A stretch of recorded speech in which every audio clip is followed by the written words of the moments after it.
Meanwhile, viewers, those are the headlines. More news coming in. Israel's Supreme Court has ruled that Palestinian prisoners in Israeli jails are not receiving adequate food, which is a violation of their basic rights. The court ordered the state to improve nutrition to ensure prisoners' survival. Since the war began, thousands of Palestinians have been under Israeli custody, including people suspected of having links with Hamas. Meanwhile, tensions remain high as Israel continues its military operations in Gaza. The situation has sparked international calls for a ceasefire. With us on the broadcast is Ms. Shruti Das Gupta, international affairs expert, joining us from New Delhi. Interesting development coming in from Israel. Its Supreme Court has now ruled that Palestinian prisoners are not getting adequate nutrition. This comes as Netanyahu is escalating his war in Gaza. We do know that there's a lot of domestic pressure upon him. Now the courts as well coming out with this fresh observation. What do you make of this?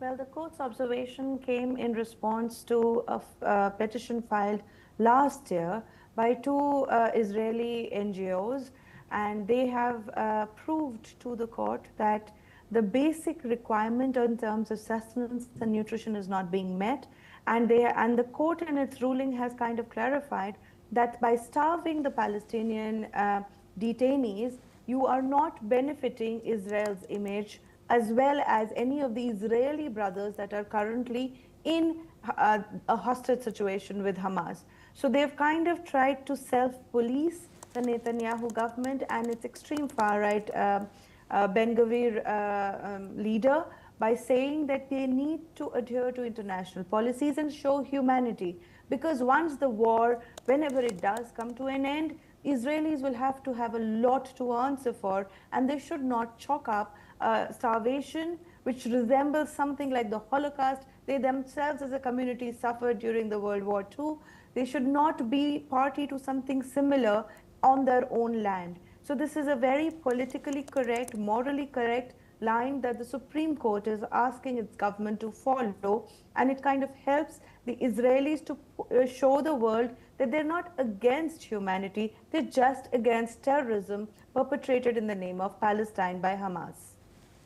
Ma'am, a quick follow-up to that. Donald Trump has now come out and put out what he terms as his last warning to Hamas. He stated that his administration is in negotiations with Hamas and they've put forth a new ceasefire deal. Basically the release of hostages in exchange for Palestinian prisoners. We've seen this take place earlier as well, but even as Netanyahu's plans for a complete total siege of Gaza continue, do you think with the US now stepping in that could change? Well, US said that this is his last call, at least Trump said this is his last warning, and Israelis have not as yet formally acknowledged that they are part of this entire ceasefire.